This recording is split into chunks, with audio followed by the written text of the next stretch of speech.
Greetings, my friends, and welcome back. We're here with the pups right here. You can't see it, but over there I've got a bait station. I've got 3 trail cameras set up. Most of my bait was removed, so I'm kind of curious. I'll have to come back and replace the SD cards and see what took it. So what is today's subject? I know you're asking. We're gonna drop some truth bombs and some pertinent information on how to make contact with Sasquatch. How to get close to the great beast. Although it's probably not a beast, it's probably more likely a demigod or an interdimensional, transdimensional forest spirit. These techniques work after an intensive 12 years, 14 years of looking into this. I'm as shocked as you are, and I'll be really curious if you guys take some of these methodologies, these protocols into the forest. Get back to me. Let me know if it was successful for you. So perhaps a little bit of backstory is necessary before I let you in on these time-proven techniques, these methodologies that will allow you to make contact with Bigfoot. You guys are probably, since you're Zen Yetians, PhD, MIT, Sasquatchers, you've probably heard of Dallas and Wayne. Sadly, Dallas died a few years ago. May he rest in peace. He was a very interesting character. I was lucky enough to have traveled to Ohio and got to hang out with him. Got to meet him, got to see him work in the field. I'll see if I can link some of the videos down below of my time I spent with Dallas and Wayne. So Dallas had this, what he thought was, and maybe it was, an Indian chant. He would be like, ooh, mama. He would make this, he'd walk around saying this chant, and he would be talking to the forest. And Wayne had a completely different way of going about it. Wayne is a big burly guy. He would do this Sasquatch call, which I will also try to link down below. You guys can download it, convert it to an MP3, and we utilized it in a predator caller. We were able to put it into one of those programmable predator callers.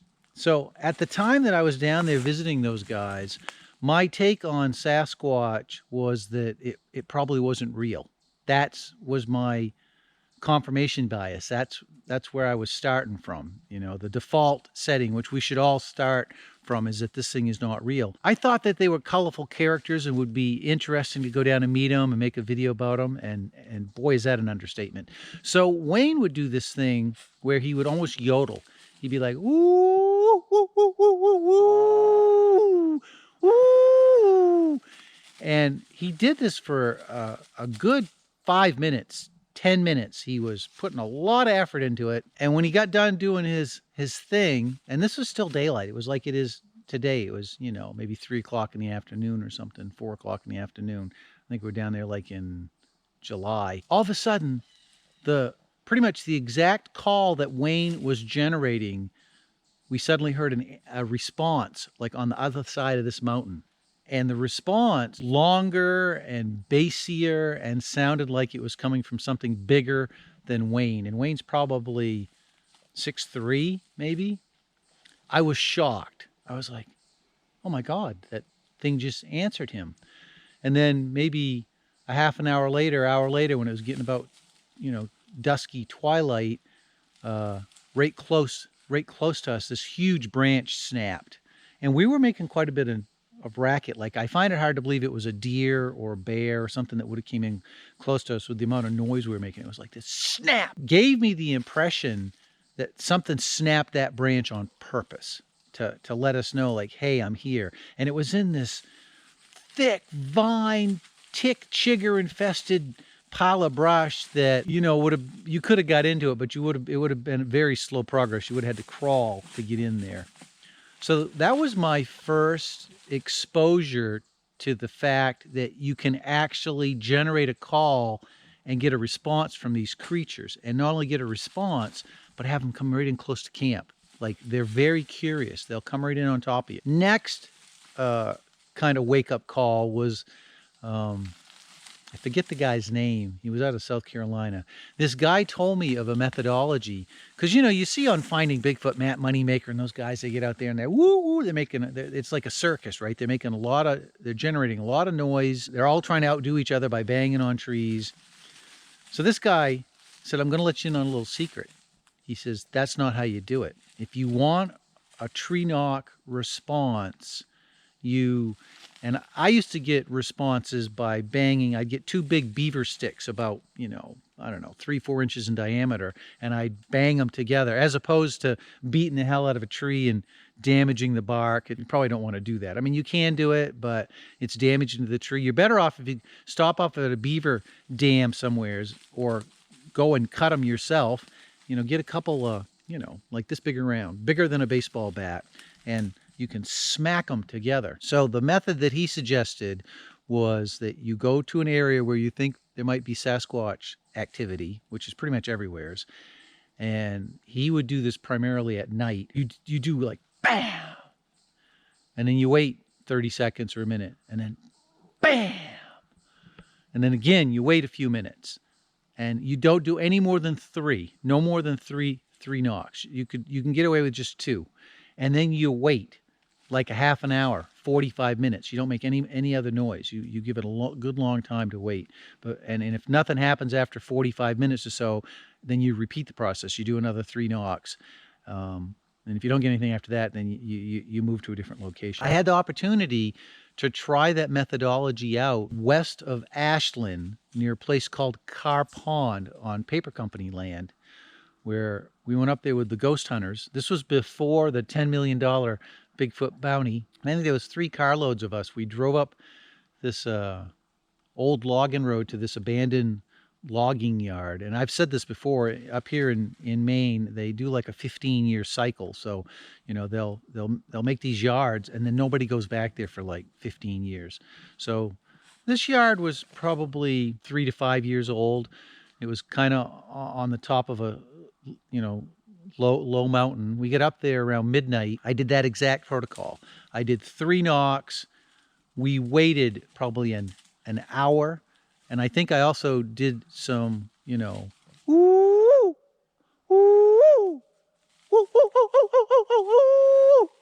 woo, something like that. I was trying to mimic Wayne's call that he would do, and nothing happened. We thought, well, we gave it a shot and nothing happened, right?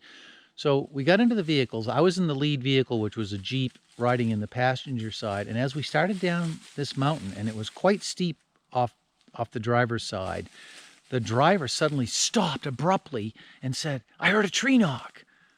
And I was like, no crap. So I bailed out of the Jeep. I went around to the driver's side. He got out of the Jeep, and we're sitting there. And he goes, yeah, it was down in there. And he's pointing down into this thick crud. And I mean, we're up in paper company land. There's not a lot going on up there. And all of a sudden we hear something similar to that, a little sharper, more like you're trying to get somebody's attention or you're calling a dog. Lady K encountered that whistle when she saw her Sasquatch up at the Sacred Mountain. In the Allagash encounter, the first eyewitness that we interviewed, and I'll try to put that link in the bottom bar too, when he came upon this 10-foot tall Sasquatch that was standing by the trail, what made him stop was he heard a whistle. So I think they do this to make an acknowledgement to the other Sasquatches. My impression is they do it to let them know that there's humans around. And there's a woman in Maine, I'm not going to mention her name because I think she wants to keep private, but she also heard this whistle up in northeastern Maine in a bog. Now, the other time that I've had a response, which I didn't generate the call, I don't believe, was I was interviewing Mike Vachon, who has some footprint casts that were made by his uncle that are featured in Lauren Coleman's Cryptozoology International Museum down in Portland, Maine. So if you're ever in Portland, Maine, you can go there and ask to see the Mike Vachon Bigfoot casts. They're quite remarkable. I mean, they look like giant human feet. They're really well done. We had gone down to, he lives near Sydney, which is a little bit west of Augusta, Maine, and we went down there to interview him. And we were on this plot of land. I think it was 600 acres owned by some lawyers that he had permission to go there. And we were there with another film crew that were also interviewing him. And he was telling us about being, you know, kind of shadowed out of that track of woods when he had got done deer hunting one evening. I think both him and I did a woo, woo, you know, and almost immediately we got a response. I'll see if I can find that video too. I'll put that down in the bottom bar. So on more than one occasion, these methodologies, these protocols have been successful for me. We've generated return vocalizations. We've generated tree knocks or rock smashing, what sounds like rock smashing. And we've also generated them letting that whistle. I think that whistle, like, I think they might think that you're possibly another Sasquatch, and they come in and then they recognize you're a human, and maybe they like, you know, they let that whistle out to let the other Sasquatches in their clan say, hey, no, that's a person. Like, I think it's a warning. I'm not sure. I'm curious as to what you guys, if you guys have experienced this whistle. It's very distinctive. When you hear it, the hair will go up on the back of your neck because you swear it's a person. Like, it does not sound like any bird that I'm familiar with. It sounds like a person whistling. So there you have it, guys. Those are the secrets to the trade. I hope you guys are successful with that. I could do another whole video on picking, you know, your location based on looking at topographical maps or Google Earth to find a locale, cross-referencing with perhaps the BFRO database to find a, you know, a hot spot, as Bigfoot bounty producers would call it. You're going to the hot spot. Use this very limited tree knocking. You can either generate your own vocalizations, or you can download, I'll do my best to find it. You can download and utilize Wayne's call, which I know is successful because it worked.